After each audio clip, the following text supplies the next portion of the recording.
मैं जो कहूंगी सच कहूंगी, सच के सिवा कुछ नहीं कहूंगी। जी हाँ, यही सच है। नमस्कार, आपके साथ मैं हूं सबीना तामंग देशमुख। आज हम अंतरिक्ष की दुनिया की बात करेंगे। वो अंतरिक्ष की दुनिया जो अमूमन बहुत ज्यादा सुर्खियों में नहीं रहती, तब रहती है जब कोई बहुत बड़ा मिशन नजर आता है, और वो मिशन अगर भारत से जुड़ा हो तो यकीनन 4 चांद लग जाते हैं। पर इन दिनों हर किसी की नजरें अंतरिक्ष पर टिकी रहीं। जिन्हें इसके बारे में जानकारी थी उनकी भी, और जिन्हें बिल्कुल जानकारी नहीं थी उनके जहन में भी अंतरिक्ष की तरफ आंखें यहाँ पर टिकी रहीं। लेकिन ऐसा इसलिए हुआ क्योंकि भारतीय मूल की अंतरिक्ष यात्री, महिला अंतरिक्ष यात्री सुनीता विलियम्स वहां फंस गई थी।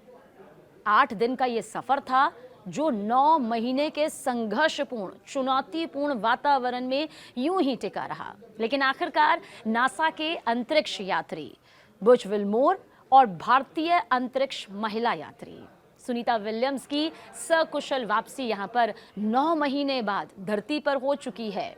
समंदर में जैसे ही पैराशूट उतरा, वो कैप्सूल उतरा, तो शानदार तस्वीरें नजर आई।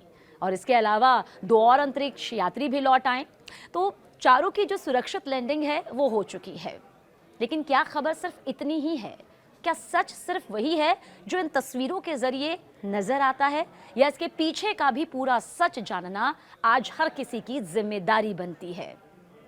अंतरिक्ष की दुनिया जहां पर सिर्फ 8 दिनों के लिए ये अंतरिक्ष यात्री गए थे, लेकिन जिस तरह से यान खराब हुआ, जिस तरह से 9 महीने का ये सफर हुआ, इस दौरान जो सहनशीलता यहाँ पर हमारे अंतरिक्ष यात्रियों की तरफ से नजर आई, खास तौर से भारतीय मूल की महिला अंतरिक्ष यात्री सुनीता विलियम्स की तरफ से, उसने एक अलग ही परिचय, एक अलग ही मिसाल कायम कर दी।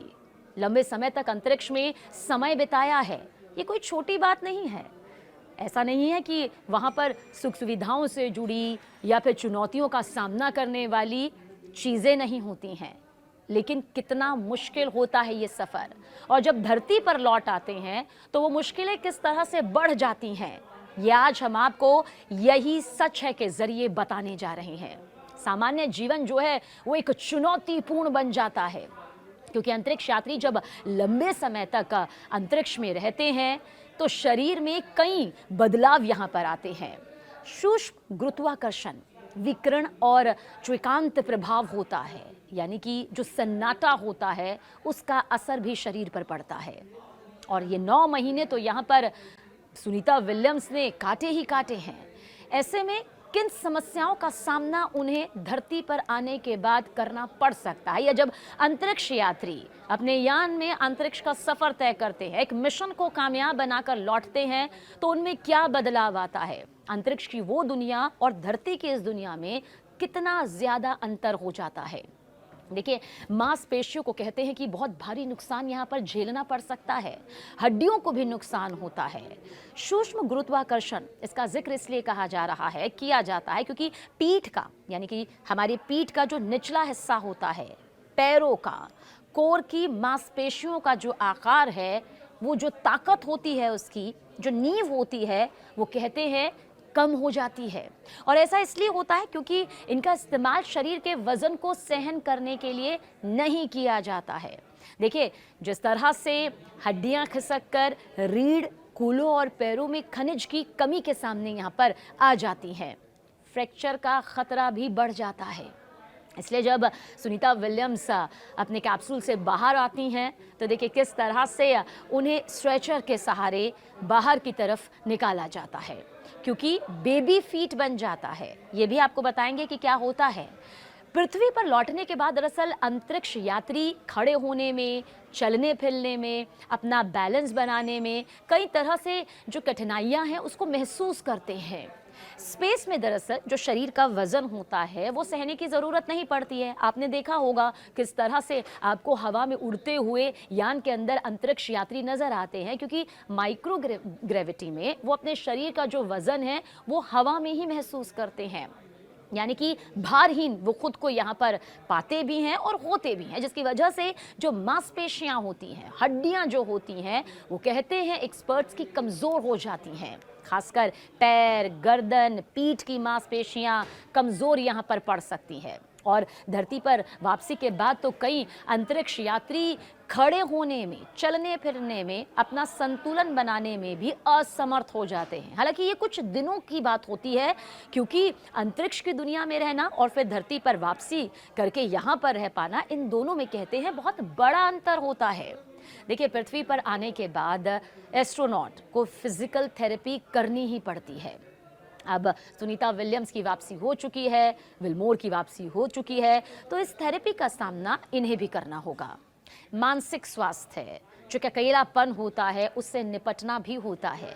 कैसे, वो ज़रूर आपको बताएंगे, क्योंकि अपनी वापसी की तारीख का इंतज़ार यहाँ पर सुनीता विलियम्स ने बेसब्री से किया। हमेशा से हंसती मुस्कुराती उनकी खुद की तस्वीर ये बता रही थी कि वो अंदर से कितना मजबूत हैं।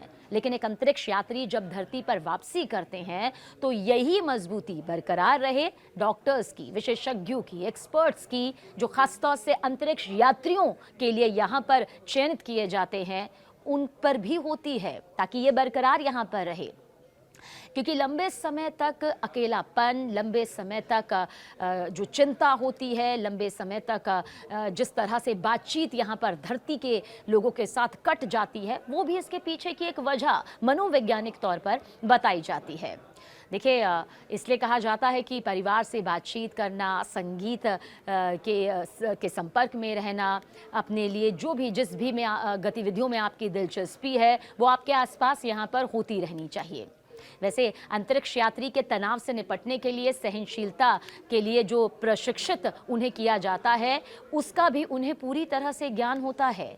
इसलिए पृथ्वी पर लौटने के बाद उन्हें सामान्य जिंदगी में फिर घुलने मिलने के लिए काउंसलिंग से भी गुजरना पड़ता है। ये भी एक बहुत बड़ा सच है, क्योंकि बात सिर्फ शारीरिक तौर पर दिक्कतों की नहीं होती, मानसिक तौर पर भी होती है। इसलिए कहते हैं ना कि अगर आपको उठना है, खड़ा होना है, तो सिर्फ शरीर से नहीं, आपको मानसिक तौर पर मजबूत होना पड़ता है। तो इन तमाम तरह की चुनौतियों का सामना यहाँ पर करना ही पड़ता है। और इसके अलावा खास तौर से स्पेस से आने के बाद अंतरिक्ष यात्रियों को चक्कर आने की समस्या, वर्टिगो, मोशन सिकनेस भी हो सकता है। एस्ट्रोनॉट को लगता है कि दुनिया घूम रही है, वहीं जब वो अपना सिर हिलाते हैं तो उनका जो मस्तिष्क होता है, पृथ्वी के गुरुत्वाकर्षण से तालमेल बैठाने में, आप जानते हैं, 1-2 दिन नहीं, कुछ हफ्ते तक यहाँ पर लग जाते हैं। यानी कि बातचीत के वक्त उन्हें ये लगता है कि उनके आसपास जो कुछ भी है वो घूम रहा है।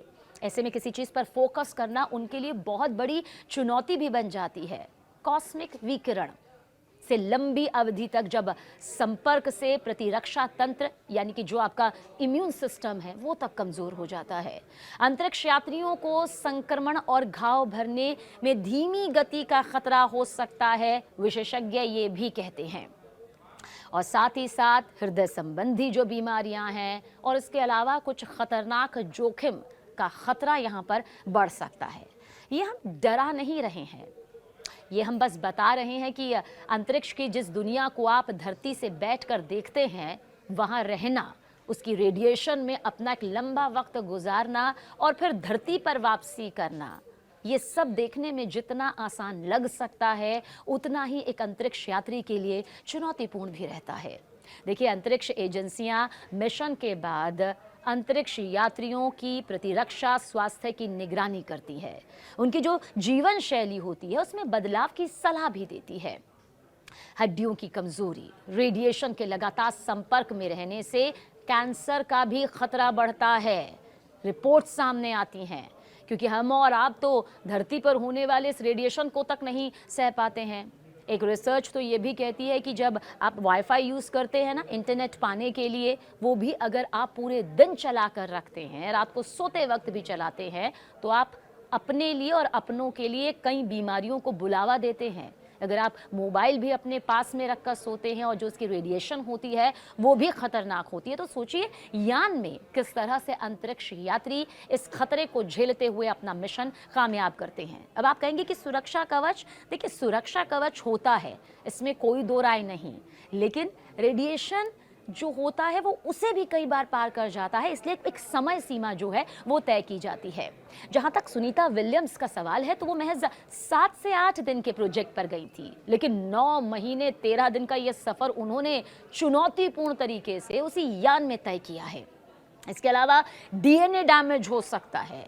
कई ऐसी रिपोर्ट्स, कई ऐसी रिसर्च अब तक डीएनए डैमेज को लेकर हो भी चुकी हैं। शरीर का इम्यून पावर कमज़ोर हो जाता है। मेंटल स्ट्रेस, जिसका जिक्र हमने सबसे पहले किया, सिर्फ शारीरिक कमज़ोरी ही नहीं बल्कि मनोवैज्ञानिक तौर पर, मानसिक तौर पर भी कई बार एक स्ट्रेस जो है वो सामने आ जाता है। इसके अलावा फोकस करने में भी दिक्कत यहाँ सामने आती है और नींद से जुड़ी कई समस्याओं का भी सामना यहाँ पर करना पड़ सकता है। और जिस बेबी फीट का हम जिक्र कर रहे थे, आपने एक बच्चा देखा होगा छोटा सा, वो चलने की कोशिश करता है लेकिन लड़खड़ाता है क्योंकि वो खुद का बैलेंस नहीं बना पाता। ऐसे में जो अंतरिक्ष यात्री अंतरिक्ष की दुनिया से धरती पर कदम रखते हैं, उनके कदम लड़खड़ाने लगते हैं क्योंकि बेबी फीट की समस्या से भी उन्हें यहाँ पर दो चार होना पड़ता है। यकीनन सुनीता विलियम्स और उनके साथी इस समस्या से ना जूझें, इसकी प्रार्थना यहाँ पर लगातार की जाती रही है और की भी जाएगी। लेकिन इंसानी ज़िंदगी को जब किसी मुकाम को हासिल करना होता है तो यही सच है कि उन्हें इन समस्याओं से गुजरना भी पड़ सकता है और ये अंतरिक्ष यात्री बखूबी जानते भी हैं, समझते भी हैं। हालांकि एक सच ये भी है कि सुनीता विलियम्स, भारतीय मूल की महिला अंतरिक्ष यात्री सुनीता विलियम्स जिस शानदार तरीके से अपने इस मिशन के लिए गई थी, ठीक वैसे ही उनकी वही जोश, जुनून, हौसले से भरी तस्वीर निकलकर सामने आई, मुस्कुराती हुई, ये बताती हुई कि 9 महीने 13 दिन का ये सफ़र उन्होंने अपने इसी हौसले से जीता है।